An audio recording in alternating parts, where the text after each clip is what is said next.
Spider sipped her tea while gazing at the sky. She watched the insects on the leaves and many flying by. If I had friends like these, she sighed, who'd stay a while with me, I'd sit them down on silken chairs and serve them cakes and tea. Two timid beetles, Ike and May, crept from the woodwork that same day. But when Miss Spider begged, "Please stay," they shrieked, "Oh no!" and dashed away.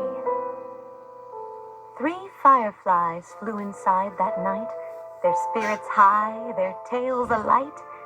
They spied the web and squeaked in fear, "We'd better get away from here." The little trio did not feel they'd care to be a spider's meal. 4 bumblebees buzzed by outside. "Please come to tea," Miss Spider cried. The 4 ignored her swaying there. She waved a tea towel in the air. She took a cup and tapped the glass. Then one bee spoke to her at last. "We would be fools to take our tea with anyone so spidery."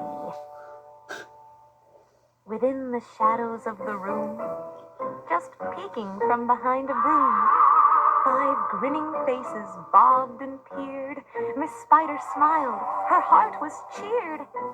Descending for a closer look, she danced into the gloomy nook, but sadly found those jolly mugs belonged, alas, to rubber bugs.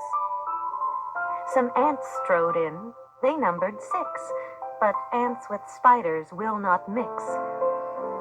She brewed them tea from hips of roses. The proud platoon turned up their noses. A fine bouquet concealed its prize of 7 dainty butterflies. Miss Spider, watching from the wall, was not aware of them at all. The tea table was set for 8, with saucers, cups, and silver plate. The cakes were fresh, the service gleamed, yet no one would arrive, it seemed. Her company, in no demand, left her a cup for every hand. 9 spotted moths kept safe and warm in shelter from a thunderstorm. They stood beneath an open sash and watched the jagged lightning flash. Miss Spider dropped down on a thread, a silver tray above her head. She'd hoped to please them, but instead, they flew away in mortal dread. "They've left me all alone," she cried. She dabbed her eyes and sadly sighed.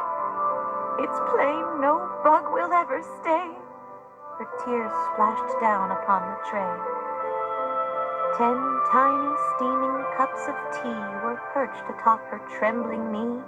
She sipped and sobbed, then heard a cough, and turned to see a small wet moth, a fragile thing so soaked by rain, his wings too damp to fly again.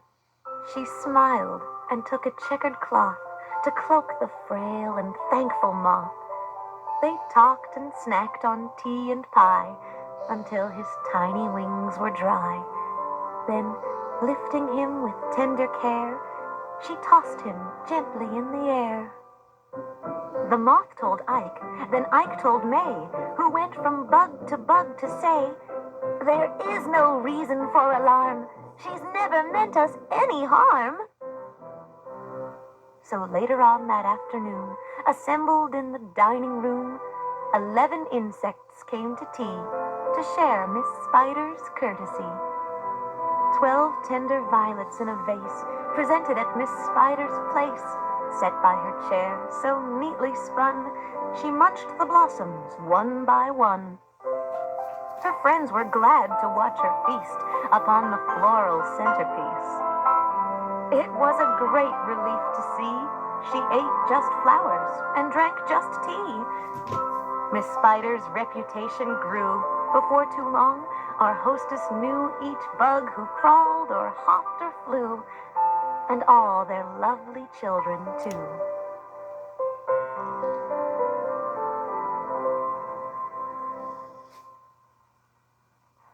Hey,